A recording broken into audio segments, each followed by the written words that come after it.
already expressed. We have upon us an opportunity to show the same vigilance our founding fathers showed when they formed the most awesome document in the world.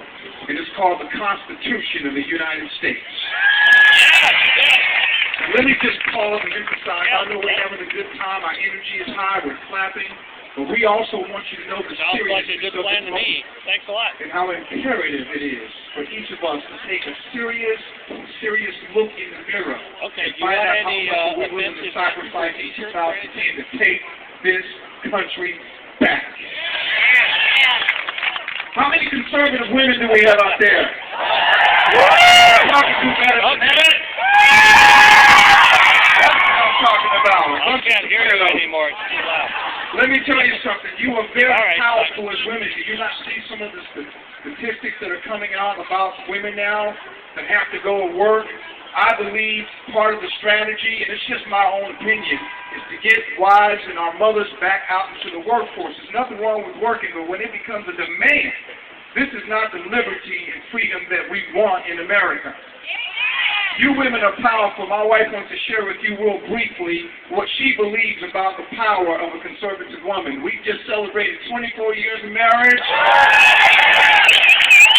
It's been so soon. It was October 3rd. We're still taking anniversary gifts, okay? I'd like for you all to welcome my wife by saying, "Hi, Selena." Hello, Portland! Thank you for having us and coming out to this wonderful Tea Party event, our first stop for today. Thank you. Conservative women, let me see your hands. Do you know that you have power? Do you believe in God? Do you believe in family? Do you believe in your country? You have all the power that you need to take a stand for America and make a difference in these coming years. I wrote a book over the summer, a small book, on purpose, called The Power Within, a Conservative Woman, Engaging America for God, Family, and Country. It's my firm belief that at the end of the day, that's all we have is God, family, and country. But you know, the liberals have another thought. They think, well, conservatism's dead, it's under the radar, not relevant for our times. They're wrong. And they were proven wrong in the presidential election when a pretty lady from Alaska just shot out of nowhere and not only how wrong they were, but how powerful we are. You have that same power. I describe it in this book. I chronicle lives of different women they're saying, and I know it'll be encouragement to you. Thank you, and God bless America. Let's read chapter 8, and it asks, are you willing to take a risk? Are you willing to take a risk? We could not have the Constitution without blood. There are people who died to have what we have. What risk are we willing to take to keep what we have? Somebody say amen. Now, let me tell you, last year when I saw this issue about people voting for Obama, you saw one group of people voting for him to prove they were racist. Then you saw another group to vote for him to prove they were not. Both parties were wrong because they subjugated their principle for pigmentation. You can never see the right end result when you give up principle for a color. That is never going to work. Listen, you can be a purple president trimmed in pink if you defend my liberties and my freedom. They want to divide us based on how we look, not unite us based on what we believe. And I declare, if I shake this man's hand right here, it's because we agree. It's not about what color we are.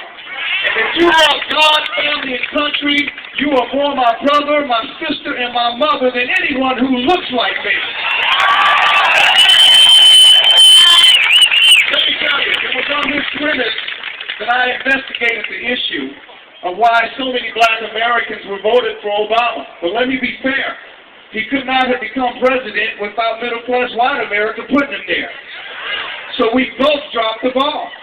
So when I compare the traditional values of black Americans, and for that matter, most Americans, let me tell you, we chose an ideology we were not prepared for. Right. Because Obama does not have familiar traditions that most Americans have. And we're seeing that now.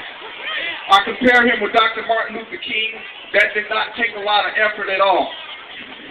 In fact, Dr. Alveda King, the niece of Dr. Martin Luther King, she wrote the foreword to this book. And I believe this book will provide you some insight and information on how to engage. But please don't buy this book if you just want to read it and sit at home. Buy the book if you want to engage people. You have to get beyond looking at this and start looking in here. Because people don't want to know how much you know unless they know how much you care. For those who understand the idea that we wrestle not against flesh and blood, I'm a Christian. And I thank God I can live in the country to worship the God I choose. I wrote a book called Spiritual. It's called Warriors Arise. How many warriors we have out there? Spiritual life, spiritual maturity, and spiritual warfare. For those who have ears to hear, I don't have to say nothing else. Let me tell you. Who's your friend? You all see that bus back there? Isn't it beautiful? This organization has spared nothing to make this possible. For those who can contribute at least $20, we want to give you a commemorative journal. It's over 100+ color pictures in here. It's pictures of the staff, a little bio information, some history of the Tea Party movement itself, where we're going. You will absolutely be blessed. It's quality. It's 40+ pages. Your support makes this possible, and we just want to put this in your hand. We have a beautiful Tea Party Express T-shirt. This is available as well. Have y'all enjoyed the music? We have CDs back there. My wife and I being back. We'd love to sign books for you all, and I want to leave this one last thought with you. Sacrifice. We must be prepared in our hearts and in our minds to sacrifice. It's no way we can have the most awesome document in the world. And we're a young country, people. We should not be surprised. That's right. Because when you have something we have, somebody wants it. But they're not going to get it. So I encourage you to draw the line in the sand. Cross over with us as we lift the standard high, and we will not be daunted, we will not fear, we will not be afraid, because the God that brought America is the God that will keep America.